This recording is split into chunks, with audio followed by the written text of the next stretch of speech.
Do you feel like you don't speak enough Czech? That you need to know more words? Then stick around. With these lessons, you'll pick up some of the most common words in just a few minutes. Now, this video is a small portion of our learning program. To get the full lessons, translations, and Fluency Fast study tools, click the link in the description and sign up for your free lifetime account.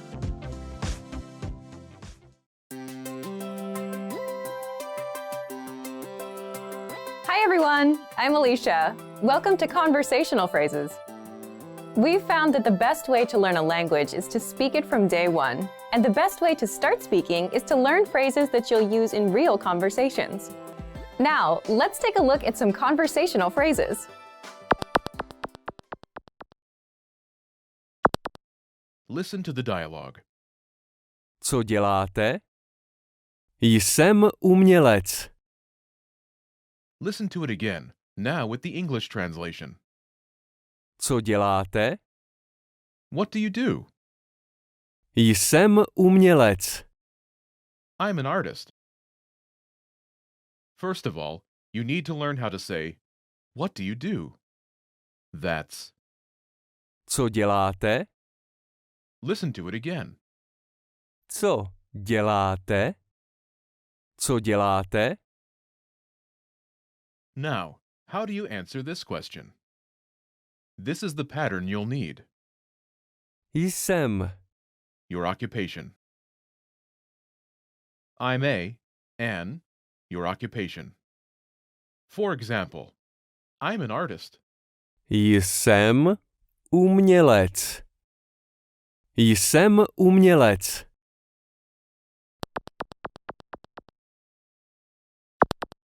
Now, listen to some examples. Co děláte? Jsem učitel. Co děláte? Jsem lékař. Co děláte? Jsem inženýr. Listen to the dialogue. Jak se má tvoje matka? Je jí dobře. Once more with the English translation. Jak se má tvoje matka? How's your mother? Je jí dobře. She's fine. First of all, you'll need to learn how to say, how's your mother? That's. Jak se má tvoje matka? Listen to it again. Jak se má tvoje matka? Jak se má tvoje matka? This Czech sentence literally means, how does herself your mother? But it translates as, how is your mother in English? Now, how do you answer this question? The pattern is Je jí state of well-being. This Czech sentence literally means is state of well-being. We omit the article she, but it translates as she is state of well-being. For example, she's fine. je jí dobře. Je jí dobře.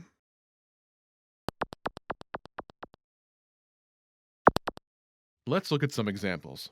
Listen and repeat or speak along with the native speakers. Jak se má tvoje matka? Je jí skvěle. Jak se má tvoje matka? Je jí jakž takž. Jak se má tvoje matka? Je jí špatně.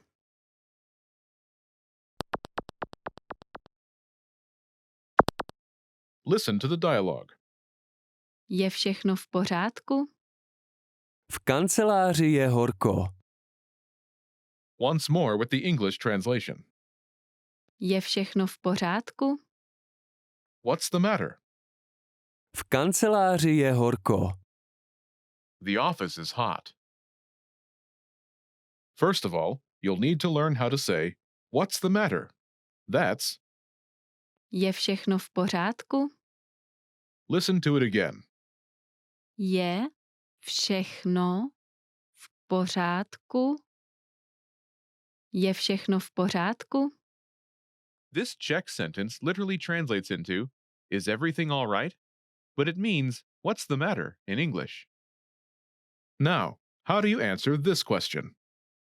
The pattern is V kanceláři je. adjective. This Czech sentence literally translates into, in the office is adjective, but it means the office is adjective in English. For example, the office is hot. V kanceláři je horko. V kanceláři je horko.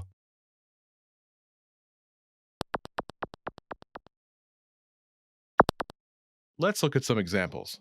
Listen and repeat or speak along with the native speakers. Je všechno v pořádku? V kanceláři je zima. Je všechno v pořádku? V kanceláři je hluk. Je všechno v pořádku? V kanceláři je špína.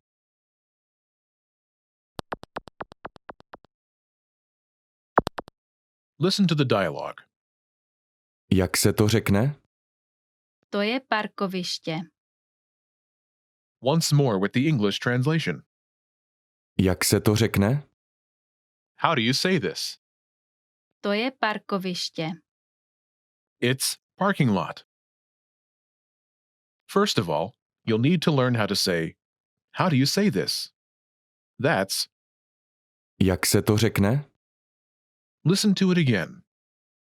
Jak se to řekne? Jak se to řekne? Now, how do you answer this question? The pattern is To je, word. It's word. For example, it's parking lot. to je parkoviště. To je parkoviště.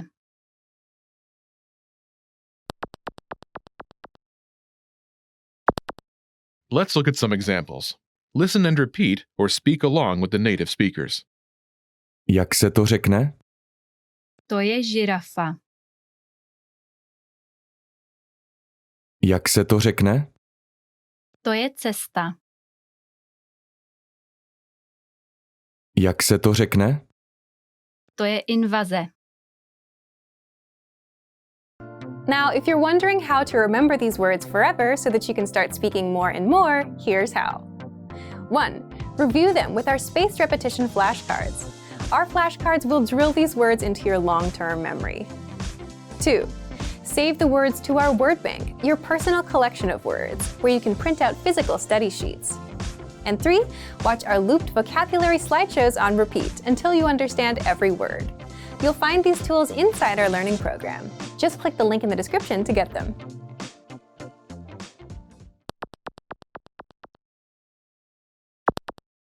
Listen to the dialogue. Jaké je tvoje oblíbené číslo? Je to 7. Once more with the English translation. Jaké je tvoje oblíbené číslo? What's your favorite number? Je to 7. It's 7. First of all, you'll need to learn how to say, what's your favorite number? That's, Jaké je tvoje oblíbené číslo? listen to it again. Jaké je tvoje oblíbené číslo? Jaké je tvoje oblíbené číslo? Now, how do you answer this question? The pattern is Je to, number. It's number. For example, it's 7. je to 7. Je to 7.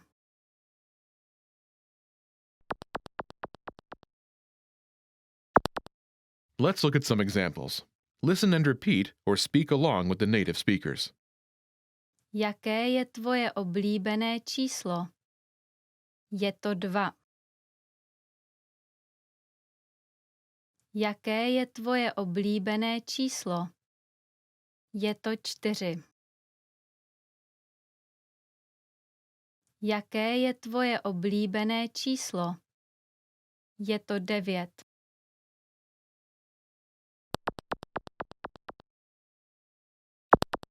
Listen to the dialogue. Jaké filmy se ti líbí? Mám rád horory. Once more with the English translation. Jaké filmy se ti líbí? What kind of movies do you like? Mám rád horory. I like horror. First of all, you'll need to learn how to say, what kind of movies do you like?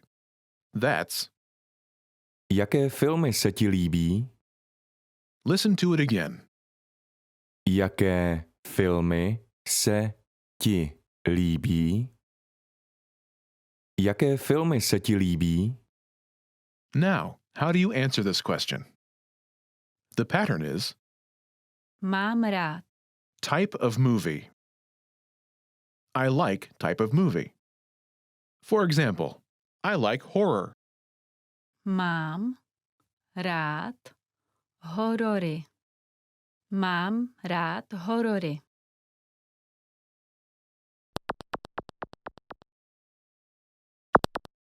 Let's look at some examples.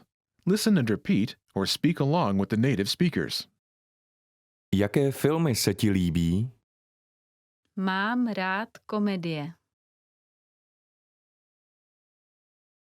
Jaké filmy se ti líbí? Mám rád fantasy.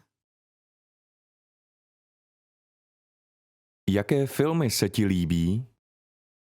Mám rád romantické filmy.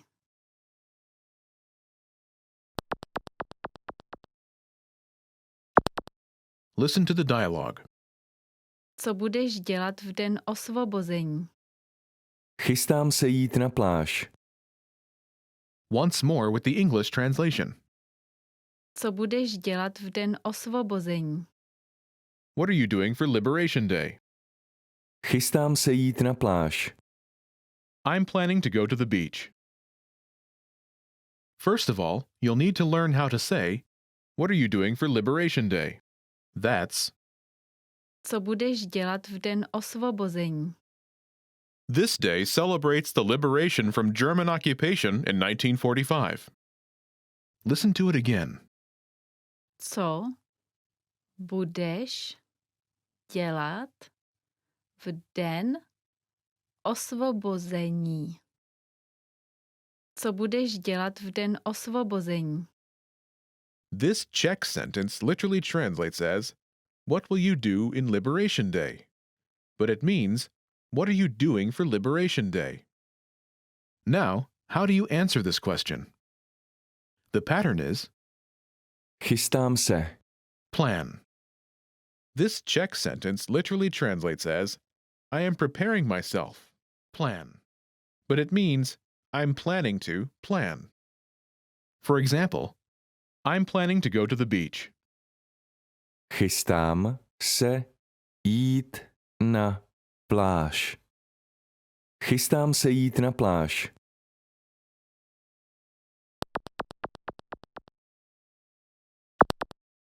Let's look at some examples.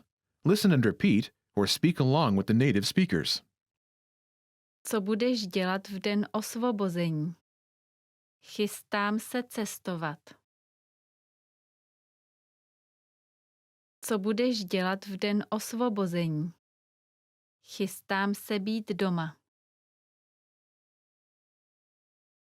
Co budeš dělat v den osvobození? Chystám se do kina. Now, let's take a look at some conversational phrases.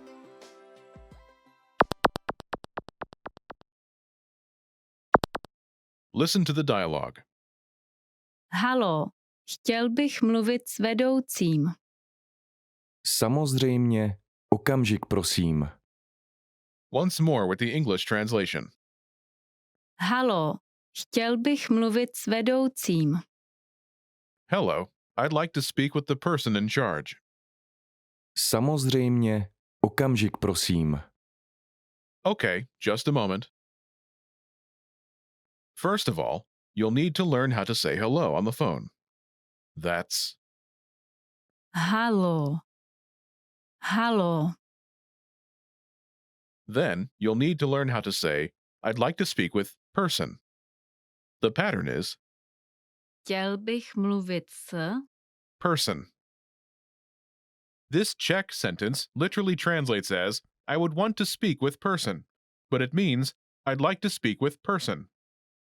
For example, hello, I'd like to speak with the person in charge. Halo. Chtěl bych mluvit s vedoucím. Halo. Chtěl bych mluvit s vedoucím. Now, how do you answer this question? Samozřejmě, okamžik prosím. Okay, just a moment. Listen to it again. Samozřejmě, okamžik prosím. Samozřejmě, okamžik prosím. This Czech sentence literally translates as, of course, moment please, but it means, okay, just a moment.